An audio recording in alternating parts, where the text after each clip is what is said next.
Deus precisa de algo ou de alguém? Eu sou o PB Lemos Filho e você está no canal Escatológico.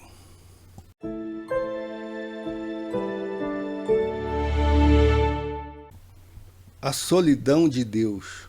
O título deste vídeo talvez não seja suficientemente claro para indicar o seu tema. Isso se deve em parte ao fato de que hoje em dia bem poucas pessoas estão acostumadas a meditar nas perfeições pessoais de Deus. Dos que leem ocasionalmente a Bíblia, bem poucos sabem da grandeza do caráter divino, que inspira temor e estimula a adoração. Que Deus é grande em sabedoria, maravilhoso em poder, não obstante cheio de misericórdia, muitos acham que pertence ao conhecimento comum. Contudo, chegar-se a um conhecimento adequado do seu ser, da sua natureza, dos seus atributos, como estão revelados nas Escrituras Sagradas, é coisa que pouquíssimas pessoas têm alcançado nestes tempos degenerados. Deus é único na excelência do seu ser. Êxodo 15:11 diz: Ó Senhor, quem é como tu entre os deuses? Quem é como tu, glorificado em santidade, terrível em louvores, operando maravilhas? No princípio Deus, Gênesis 1:1.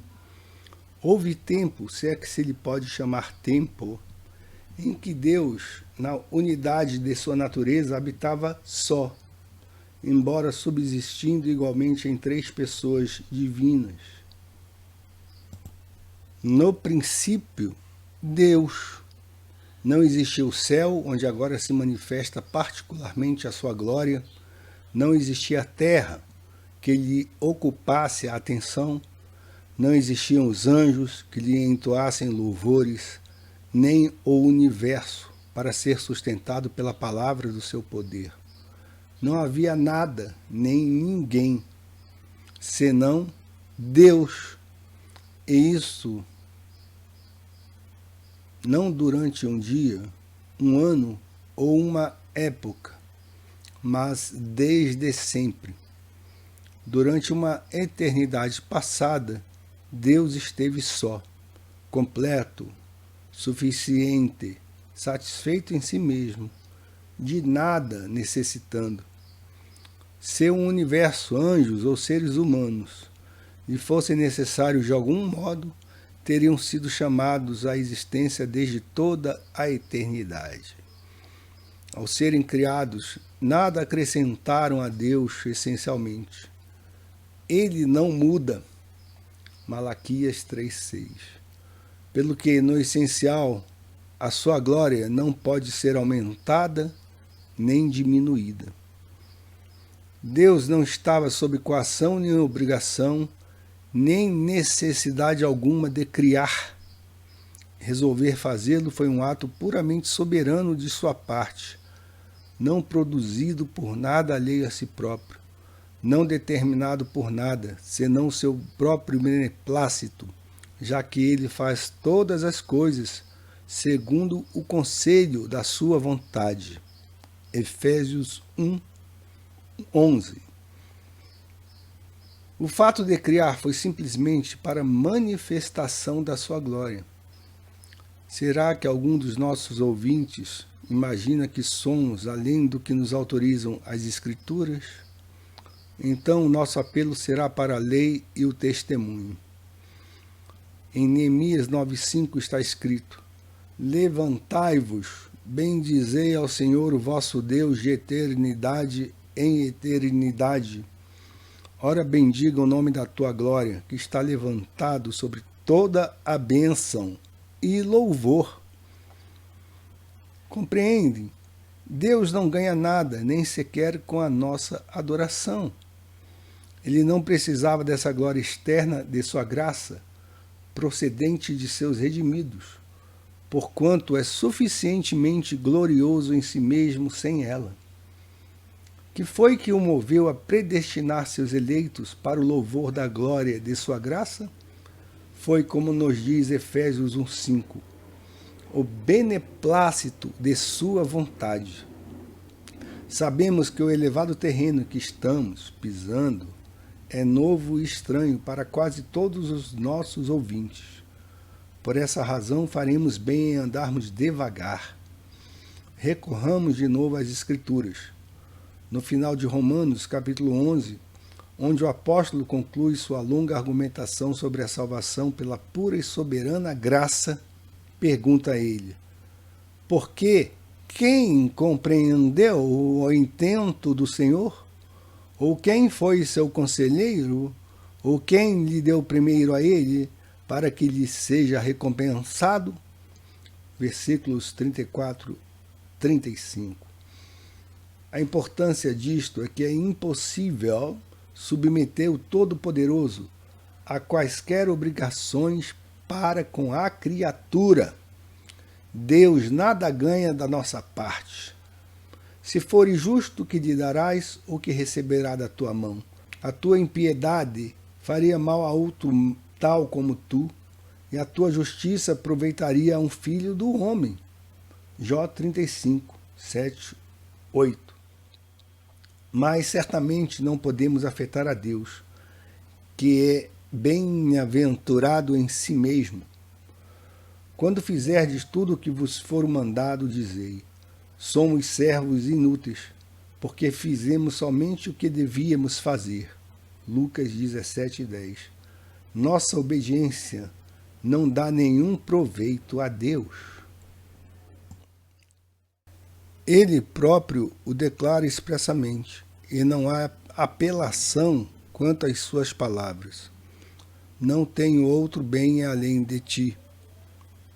Salmo 16:2, na versão usada aqui por nós, literalmente: a minha bondade não chega a ti. Em toda a sua extensão, este é um salmo sobre Cristo. A bondade e a justiça de Cristo alcançaram seus santos na terra. Salmo 16:3. Mas Deus estava acima e além disso tudo, pois unicamente Deus é o bendito. Marcos 14:61, no grego.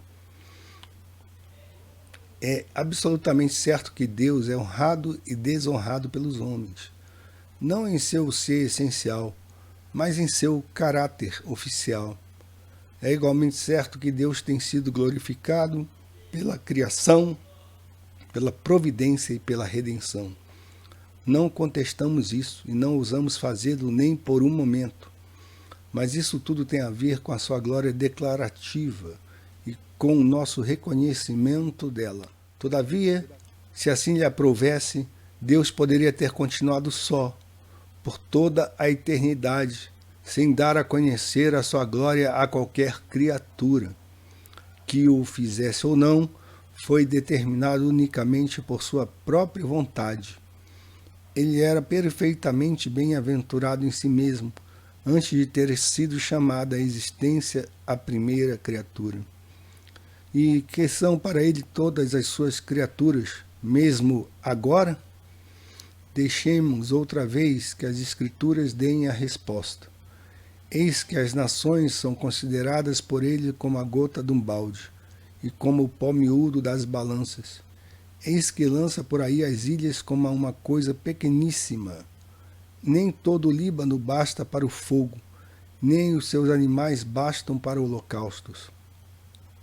Todas as nações são como nada perante ele. Ele as considera menos do que nada, e como uma coisa vã. A quem, pois, fareis semelhante a Deus? Ou com que o comparareis? Isaías 40, 15-18. Esse é o Deus das Escrituras.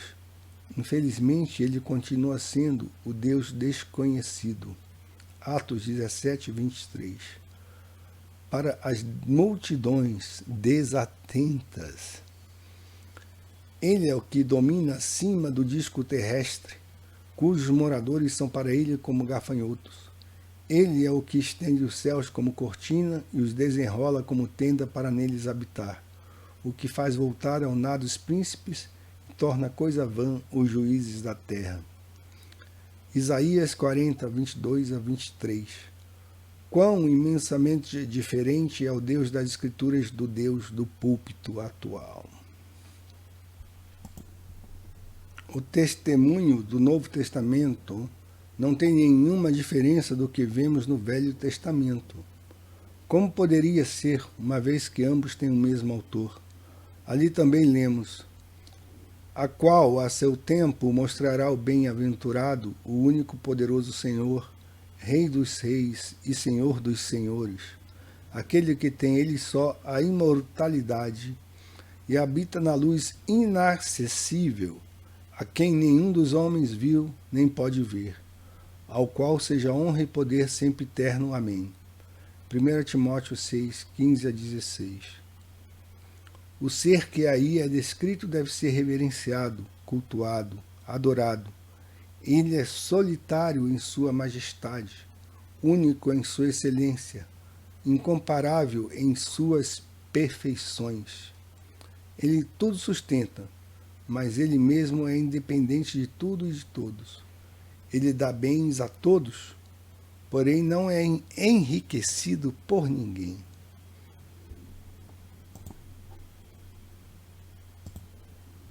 Tal Deus não pode ser encontrado mediante investigação lógica.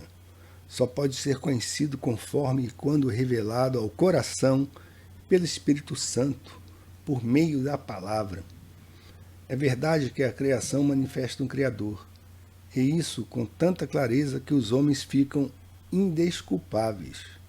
Romanos 1:20. Contudo, ainda temos que dizer com Jó: eis que isto são apenas as orlas dos seus caminhos, e quão pouco é o que temos ouvido dele. Quem, pois, entenderia o trovão do seu poder? Jó 26:14. Cremos que o argumento baseado no desígnio, assim chamado argumento apresentado por apologetas bem-intencionados, tem causado mais dano que benefício, pois tenta rebaixar o grande Deus ao nível do entendimento finito, e com isso perde de vista a sua singular excelência. Tem-se feito uma analogia com o selvagem, que achou um relógio e que, depois de um demorado exame, inferiu a existência de um relojoeiro. Até aqui tudo bem. Contudo, tentemos ir mais longe. Suponhamos que o selvagem procurasse formar uma concepção pessoal desse relojoeiro, de seus afetos pessoais, de suas maneiras, de sua disposição, conhecimentos e caráter moral, de tudo aquilo que se juntaria para compor uma personalidade. Poderia ele chegar a imaginar ou pensar no homem real, o homem que fabricou o relógio, de modo que pudesse dizer: eu o conheço? Fazer perguntas como essa parece fútil, porém estaria o eterno e infinito Deus tanto mais ao alcance da razão humana? Realmente não. O Deus das Escrituras só pode ser conhecido por aqueles a quem ele próprio se dá a conhecer. Tampouco o intelecto pode conhecer a Deus. Deus é Espírito. João 4:24. E, portanto, só pode ser conhecido espiritualmente. No entanto, o homem decaído não é espiritual, é carnal. Está morto para tudo que é espiritual. A menos que nasça de novo, que seja trazido sobrenaturalmente da morte para a vida, miraculosamente transferido das trevas para a luz, não pode sequer ver as coisas de Deus. João 3:3. E muito menos entendê-las. 1 Coríntios 2:14. É mister que o Espírito Santo brilhe em nossos corações, não no intelecto, para dar-nos o conhecimento da glória de Deus na face de Jesus Cristo. 2 Coríntios 4:6. E até mesmo esse conhecimento espiritual é apenas fragmentário. A alma regenerada terá de crescer na graça e no conhecimento do Senhor Jesus. 2 Pedro 3:18. A nossa principal oração e finalidade como cristãos deve ser que possamos andar dignamente diante do Senhor, agradando-lhe em tudo, frutificando em toda boa obra e crescendo no conhecimento de Deus. Colossenses 1:10. Fica a dica.